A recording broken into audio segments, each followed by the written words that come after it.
Hello friends, welcome to my channel. So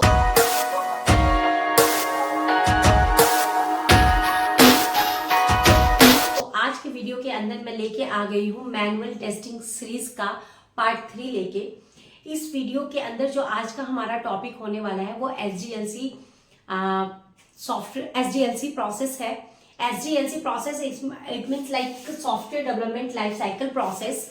ये बहुत ही important है, चाहे वो मैनुअल टेस्टर हो चाहे वो ऑटोमेशन टेस्टर हो, दोनों के लिए बहुत ही यूजफुल और बहुत ही इंपॉर्टेंट है। इस वीडियो के अंदर हम जानेंगे कि SDLC प्रोसेस होता क्या है, क्या रियल में सॉफ्टवेयर डेवलप करने के लिए हमें SDLC प्रोसेस को फॉलो करना पड़ता है या कब हमें इसकी जरूरत पड़ती है। तो इन सारे क्वेश्चंस को हम जानेंगे इस वीडियो के अंदर।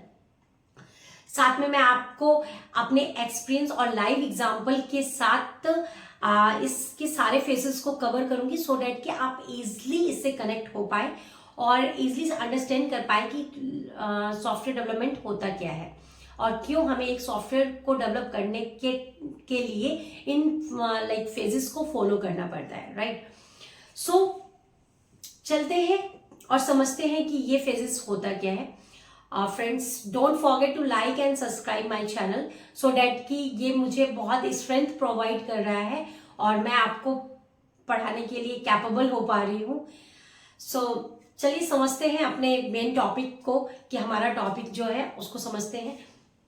तो आज का जो हमारा टॉपिक है सॉफ्टवेयर डेवलपमेंट लाइफ साइकिल है।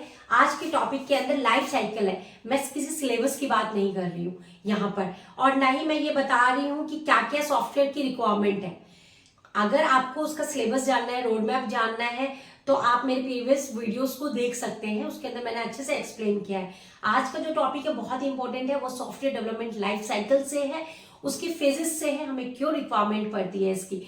तो चलिए आज आप समझते हैं कि हमें सॉफ्टवेयर डेवलपमेंट लाइफ साइकिल की जरूरत क्यों पड़ती है। सपोज करें कि जैसे जियो मार्ट एक एप्लीकेशन है, उसके ऑनर की बात करते हैं हम लोग।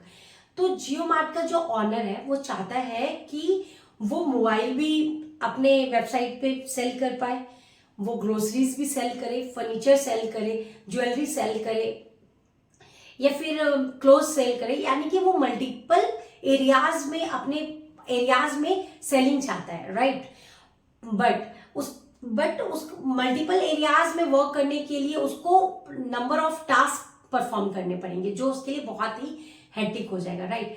तो वो क्या करेगा कि एक ऐसे यूजर को या फिर एक ऐसे कंपनीज को ढूंढेगा, ऑनलाइन सर्च करेगा या ऑफलाइन सर्च करेगा या अपने किसी भी जानने वाले से कनेक्ट करेगा कि एक ऐसा उसको कंपनी चाहिए जो कि ये सर्विस प्रोवाइड कर दे जहां पे वो अपने ये सारे जो प्रोडक्ट है उसको इजीली से सेल कर पाए, राइट। तो वो चीजें उसके माइंड के अंदर होती है। तो उस समय वो सर्चिंग स्टार्ट करता है कि मुझे एक प्रोडक्ट लाइक मुझे अपने प्रोडक्ट्स को सेल करना है, मुझे एक ऐसा इंटरफेस डेवलप करना है जिसे। अब क्या होता है कि हमें इस साइकिल की जरूरत क्यों पड़ती है, क्योंकि उसके जो प्रोडक्ट है वो मल्टीपल है, उसको मल्टीपल एरियाज में डील करना पड़ रहा है, राइट।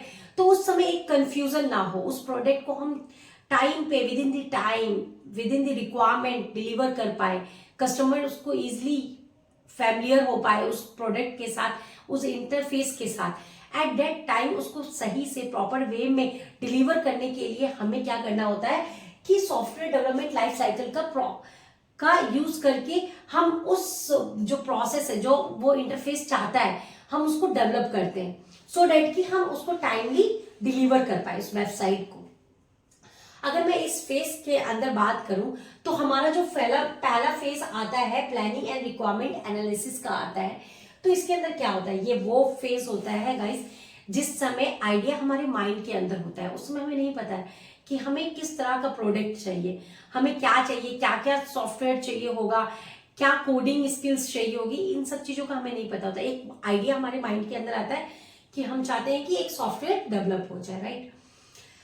तो उस समय सिर्फ ओनली हमारे पास आइडिया होता है, हम उस पीपल्स को सर्च करते हैं जो कि हमारे जो रिक्वायरमेंट है, जो हमारे प्रोडक्ट है उनसे रिलेटेड जितने भी इश्यूज है उसको सॉल्व कर पाए, हमारे जो प्रोडक्ट है वो इजिली से सेल हो पाए उस वेबसाइट के ऊपर, तो उसको सर्च करना स्टार्ट करता है। तो उस समय इनिशियल फेज में जो हमारे आइडियाज हैं वो हमारे इस प्लानिंग फेज के अंदर आ जाते हैं। आफ्टर डेट क्या होता है, जब उसको एक पर्सन मिल जाता है, एक यूजर मिल जाता है, यानी कि हमारे पास दो चीज होती है, एक तो आपका कस्टमर होता है, दूसरा एक सर्विस बेस्ड कंपनी होती है। ठीक है, कस्टमर क्या होता है, जिसकी रिक्वायरमेंट होती है, जो चाहता है कि उसके मल्टीपल प्रोडक्ट है, वो डिफरेंट डिफरेंट प्रोडक्ट को सेल करना चाहता है, राइट। और हमारे जो सर्विस बेस्ड कंपनी क्या होती है कि ये सर्विस प्रोवाइड करती है इस कस्टमर को, सो डैट कि इसके रिलेटेड जितने भी प्रोडक्ट है वो इजिली से सेल हो, और इसको मल्टीपल, अगर ये इसके प्रोजेक्ट को इजिली से डिलीवर करेगा तो उसको क्या होगा, इसका सर्विस बहुत अच्छा हो जाएगा, उसको मल्टीपल प्रोजेक्ट मिलेंगे, मल्टीपल प्रोजेक्ट मिलेंगे तो इसका अर्निंग ऑफ सोर्स भी अच्छा होगा, एक रेपो, इस कंपनी का एक अपना एक रेपो बनेगा, इसमें मल्टीपल प्रोजेक्ट होंगे, इसका एक अपना गोल डिसाइड हो जाएगा। तो यहाँ पे जो मेन काम होता है, एक कस्टमर एक सर्विस बेस्ड कंपनी के अंदर होता है, और जैसे ही ये सर्विस बेस्ड कंपनी मिल जाती है तो हम अपने आते हैं defining requirement phase. Defining requirement phase के अंदर क्या होता है कि हम इसके अंदर एक डॉक्यूमेंट रेडी करते हैं, जिसके अंदर हम लोग ये डिसाइड करते हैं कि क्या क्या रिक्वायरमेंट है एक कस्टमर की, एक कंपनी और कस्टमर के बीच में, यानी कि कंपनी और ऑनर के बीच में एक कन्वर्सेशन जो होता है, हम उसको इस डॉक्यूमेंट के अंदर रिटन वे में लेते हैं, सो डैट कि हम उसके अकॉर्डिंग वेबसाइट को डेवलप कर पाए, राइट। बट जब ये जो एसआरसी डॉक्यूमेंट होता है, ये फाइनल डॉक्यूमेंट नहीं है, ऐसा नहीं है कि अगर ये एसआरसी आपने लिख दिया है तो आप इसके अंदर कोई चेंजेस नहीं कर पाते। हम कह सकते हैं लाइक कि 50 to 60% लाइक हमारा जो सॉफ्टवेयर होता है इसके अकॉर्डिंग रेडी होता है, बट आफ्टर लाइक इसके एसआरसी डॉक्यूमेंट रेडी होने के बाद भी हम इसके अंदर चेंजेस कर सकते हैं according to requirement of the owner, right. After date क्या होता है कि हमारा डिजाइनिंग दी सॉफ्टवेयर आता है। डिजाइनिंग दी सॉफ्टवेयर के अंदर हमारे पास क्या आता है कि जैसे कि आप मानिए कि आप एक घर बना रहे हैं, मकान बना रहे हैं, मकान के अंदर आपका एक रूम होना चाहिए, एक किचन होना चाहिए, एक बाथरूम होना चाहिए, राइट। दिस टाइप का हम एक मैप रेडी कर लेते हैं। तो क्या होता है कि डिजाइनिंग फेज में क्या होता है कि एक सॉफ्टवेयर होता है, सॉफ्टवेयर का एक डिजाइन फॉर्मेट रेडी किया जाता है, जिसके अंदर वो सारे रिक्वायरमेंट को फॉलो किया जाता है कि उनको किस टाइप का इंटरफेस चाहिए, क्या लॉगिन पेजेस होना चाहिए, क्या डैशबोर्ड होना चाहिए, कितने मॉड्यूल होना चाहिए। तो ये डिजाइनिंग फेज के अंदर डिसाइड होता है। इसमें क्या होता है, जो आपका कस्टमर है या फिर सर्विस बेस्ड कंपनी है, इन दोनों के पास जो है लाइक किसी वेबसाइट का एग्जाम्पल हो सकता है उनके पास, वो बोल सकते हैं कि मुझे इस वेबसाइट की तरह अपना वेबसाइट बनाना है, या फिर सर्विस बेस्ड जो कंपनी होती है वो खुद सेल्फ बता सकती है कि जो आपका वेबसाइट रेडी होगा वो इस तरह से रेडी होगा। तो एक आप कह सकते हो एक मैप रेडी होता है ओवरऑल। तो हम इस फेज के अंदर हम एक मैप रेडी करते हैं, जिसके थ्रू हम डिसाइड करते हैं कि हमारा वेबसाइट ऐसा होगा, राइट। देन हम आ जाते हैं अपने फेज 4 पे, जो कि डेवलपिंग दी प्रोजेक्ट है, यानी कि कोडिंग फेज।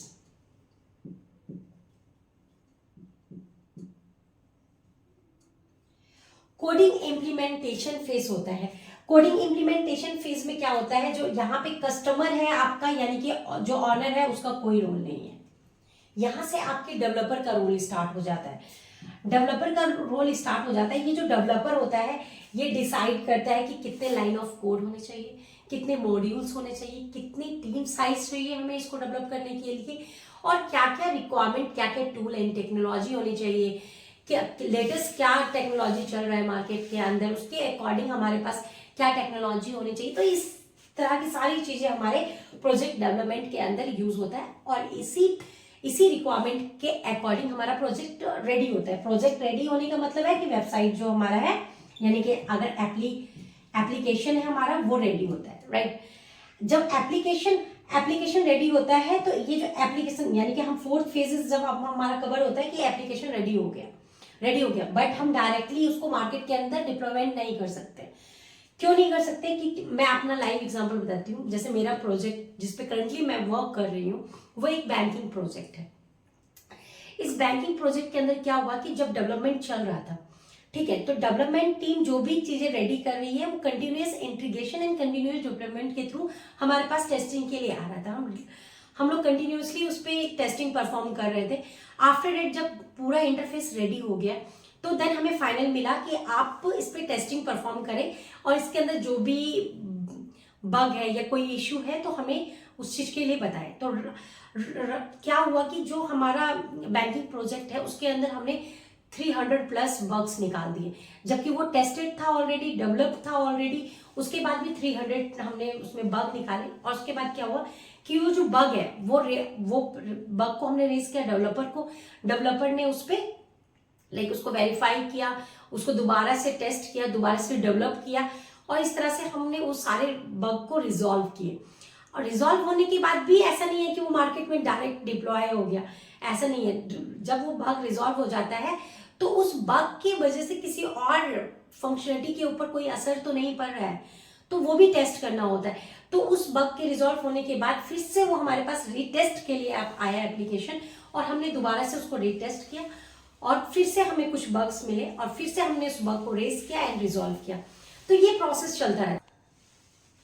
तो यहाँ पे जो हमारा डेवलपमेंट हो चुका है एक एप्लीकेशन का, हमारे टेस्टर के पास पहुंच गया। यहाँ से हमारा रोल स्टार्ट हो जाता है, और हमारा रोल बहुत इंपॉर्टेंट है किसी भी एप्लीकेशन को। डेवलपर उसको डेवलप करने का काम करेंगे, टेस्ट करने का उनको पता ही नहीं चल पाता कि उन्होंने क्या बग कर रखा है इसके अंदर। वो काम एक टेस्टर का होता है, वो इजिली बता देता है कि फाइंड आउट करके कि कहाँ पे क्या इश्यूज है, क्या बग है जो कि आपने सॉल्व नहीं किया या आपसे रह गया।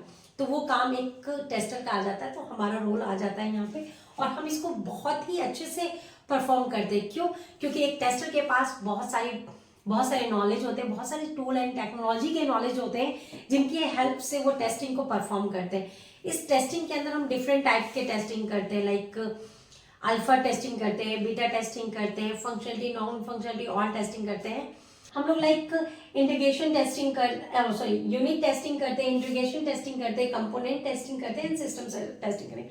डिफरेंट टाइप की टेस्टिंग करते हैं क्योंकि बहुत सारी टेस्टिंग होती है। ब्लैक बॉक्स टेस्टिंग होती है, वाइट बॉक्स टेस्टिंग होती है, functional and non functional like regression testing हो जाता है हमारा, सैनिटी टेस्टिंग, स्मोक टेस्टिंग, यानी कि डिफरेंट टाइप की टेस्टिंग जो होता है वो टेस्टर परफॉर्म करता है। उसके बाद भी हमारा काम यहाँ पे खत्म नहीं होता है।